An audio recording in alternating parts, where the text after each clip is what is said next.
3 years ago, I started a Pokemon trading card business, and the business was simple. Buy product from the suppliers, sell it online on a rip and ship, or sell it sealed for our website or through our TikTok shop, go back to the supplier, buy more product, and go again.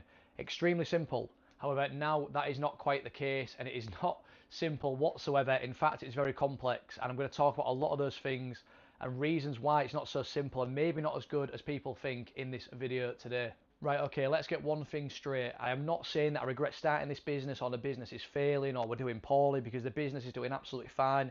The business is profitable and I still absolutely love it.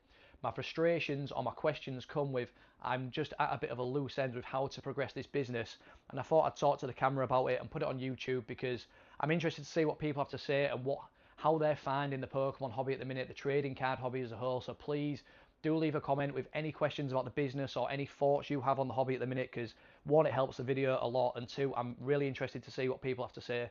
If you can be asked to like the video, then do leave a like, all that self-promo bollocks that I'm meant to do. So anyways, let's get stuck into it. So a couple of years ago, as I mentioned on the intro, it was very simple. Buy the products in from suppliers, sell them for at retail, below retail. It was all a numbers game. We were selling Fusion Strike for £3.30, £3.40, £3.50. Same with Silver Tempest. I know it sounds crazy, and some people will remember that, but if you're newer to the space, you'll think that's mental, considering Fusion Strike is what, 700 quid a box now. It all sounds crazy, but that was how it was. And it was just get the numbers in, put the effort into streaming, do good streams, and that was how you would grow the business. Build the website, send sealed orders out, run a few deals, do some marketing. It was all so simple. And now, although it's kind of the same, it's just not the same at the same time. So we're lucky enough to have distribution of Pokemon products. Now that means I get Pokemon from the suppliers at distribution price to sell. And obviously, I think there's a bit of a misconception where people think that selling all above the retail price, it must be great for businesses like ourselves. You must be making so much money and you're flying. But I cannot tell you how untrue that is. It's the total opposite. I would go back to 2 years ago in an absolute heartbeat. In this position now, where I'm saying I'm at loose ends, what to do, I would know it's simple for me. Put more hours into streaming, put more hours into marketing, move more products, build the streams up, and that'd be it. Simply, that'd be it. Whereas now, if I want to resupply product, obviously we're paying 85, 90% of market, and then as soon as you factor in commissions and stuff from your online selling platforms, you're pretty much at break even unless you're going to sell over the odds. And now this is where the problem lies with us when it comes to streaming. So our business model has always been to be some of the more affordable prices online. Whether this was 2 years ago and whether it was now, we've always been some of the better prices. People come into our streams and say these prices are really good, some of the best I've seen, yada yada. Granted, they're not retail price, but with the allocations we get, if we were to sell at retail, we'd be pretty much running at a loss, maybe break even, and it'd be pointless. That's maybe a topic for later. But anyways, this kind of business model kind of shoots itself in the foot at the minute, because with the distribution product, yes, we can sell it a bit cheaper than other people who are streaming, and the objective of that isn't just to be cheaper and outprice people, and that's not really the objective.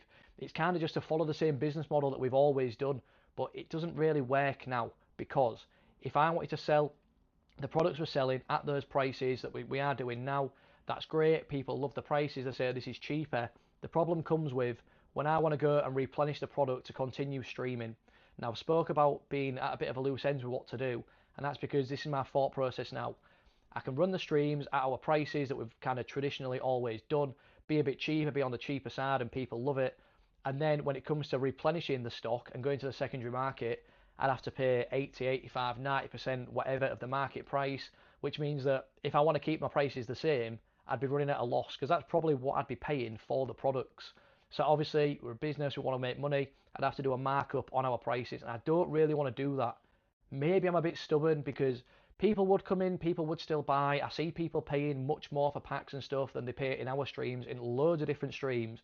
But I'm a little bit stubborn with it, and I don't want to say my heart's in the right place with it, because I don't know, because I'm kind of shooting myself in the foot, but I just kind of want to stick to what we've always done, but it just doesn't work. I think a great example is kind of the last three mainline sets. You think Pitch Black, Chaos Rising, and Perfect Order. Now we've sold these packs, it has been over retail, but not by much whatsoever. Now if I want to go and replace stock, I would be paying pretty much what I'm selling the packs for now, and I'd have to mark my prices up. That's kind of a good example.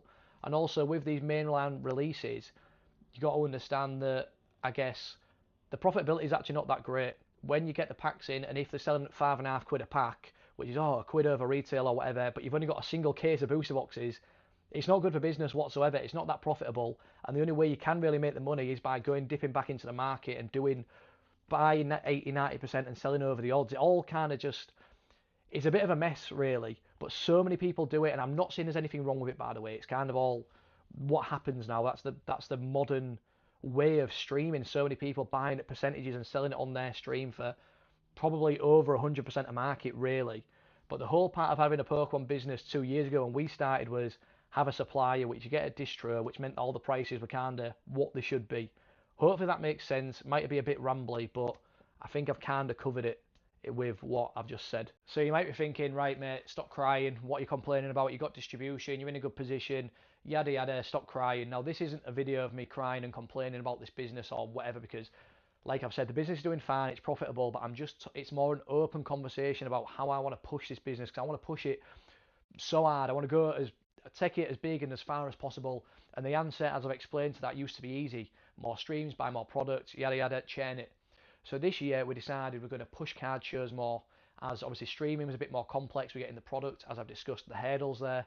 We was like, we'll push vending.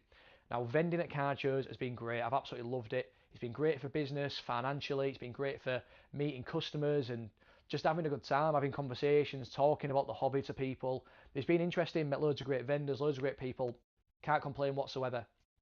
However, I don't know where the kind of immediate future of vending is going, just with the saturation now. I feel like there's a bit of fatigue. I mean, I think last weekend there was 20 card shows, 20. Like, how many tables is that up and down the country of people selling Pokemon cards? And when I walk around at card shows, I just feel like there's so much, some of them are so big and there's so much of the same stuff, and everyone offering kind of the same percentages or trying to outbuy each other or out trade offer each other, which then means that some stuff goes on tables at like over market price. And I just think like this, I don't quite know where it's going to go. This is another thing. Let me know in the comments if you've been going to card shows. I feel like there's a bit of fatigue. I think there's a bit on the vending side, and there's definitely some on the consumer side of people just turning up and just kind of seeing the same stuff, and there's that many going on. Like, to me, I've been going to card shows for like the last 2 or 3, well, longer actually, before I even started this business. It was a card show, like London Card Show, I'd turn up, and it was a bit more of an event, like a bit of a rare event, but now it's just so common and so saturated. Where's that avenue of the business going? I feel like that's maybe not run its course, and it's still good for business, but it's something we've gone at and attacked, but maybe it's starting to get a bit of fatigue, a little bit kind of like the streaming, maybe some more hurdles into place, just probably due to saturation, to be honest. And I've always been a big advocate for people starting their own Pokemon card business. I've got videos on my TikTok and stuff for saying go out there and try it and do it. There were more from a time when you could go out and get distribution, and it was less saturated. But now I think we're seeing the product of what's happened with so many people doing it, because I think it's a lot of people think it's so easy to make money with trading cards, set up a stall, buy a percentage and sell. But I think there's going to be a lot of people realising in the coming months, with all this saturation with the card shows, that it is not so easy. It's really not. It's really not as easy as people think. Again, this has been a bit rambly, but I hope I've got my point across with this is an avenue we've taken. It's gone really well, and I'm not saying it hasn't, and I'm not crying and being miserable, but I feel like it's an avenue that's kind of losing its traction, and although it's good, there's a little bit of fatigue involved, is that there really is, and I don't quite know where the vending situation's going to go. I don't think we can keep up the rate of all these card shows and everyone kind of being successful at shows. So I don't know. Again, leave it in the comments what you think about that. So I guess to kind of wrap the video up, the question is, what do you do in this kind of situation? Trading cards. So this business is meant to be simple. You're meant to buy X, sell for Y. That is simply what it's meant to be. It's adapted and changed so much, and a lot of saturation, and things have just changed so much in the last couple of years. It's absolutely mad. So how do you stand out from the crowd? And I asked the question at the start of the video, that kind of at a loose ends of what to do, what avenue to push within this business, because the answer's not obvious.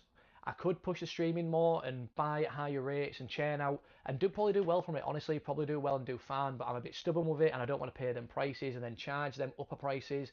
Then with the vending, as I've discussed, it's been really good. It's been fantastic. There's a little bit of fatigue with it, with saturation. We're going to continue vending. Vending is fine. I'm just saying I don't really know where the immediate future is. Like, with the saturation, what's going to happen, and a bit of fatigue on both sides. So how are we going to stand out? What can we do? That is the question. It's all about, there's still so much opportunity in trading cards, in business. I'm not saying this is a dead end. This is not what I'm saying whatsoever. It's just that the solution to growing this business used to be so simple. A numbers game, do good streams, put the work in, make people happy on streaming, do good deals, make them fun, exciting, make people want to come back. But it's just not that simple anymore, and it's more, how are we going to stand out? So I think for me, it's a case of, I want to push more content, talking about Pokemon in general, talking about the hobby, talking about business. I'm going to continue with these videos. I'm dedicating more time to this business. I'm going to continue pushing and doing little business updates like I was before, but they're going to be a bit more in depth and talking about different things that I've tried that's maybe succeeded or maybe failed. Again, if you've ever got any questions or criticisms or whatever, just put it in the comments. I'm not shy to anything or to answer anything. You can say whatever. Say I've got a shit haircut, even though it's sick. That's absolutely fine. So that's it, I guess, to wrap the video up. Probably a bit rambly, but I could honestly talk about this stuff for hours. I love talking about Pokemon card business. I love talking about this hobby. I've been obsessed with trading cards. I got sucked back in 5 or 6 years ago, and I got in even deeper, obviously starting this business over 3 years ago. So hopefully, I mean, I don't really know what the objective of this video is. It was kind of an open-ended conversation, raise a few questions, get people's thoughts, and I really do hope that this video will get watched by a few people, and some people will leave some comments, essentially. And that's not me begging for comments, I promise it's not. I just really want to open a conversation and talk, because I love talking shite, as you can probably tell if you've made it to the end of this video. So that's it. I guess I've got so much more to talk about, but I'm going to leave it at that for this video. Yeah. What else do I say now? Like, subscribe, all that bollocks. See you in a bit.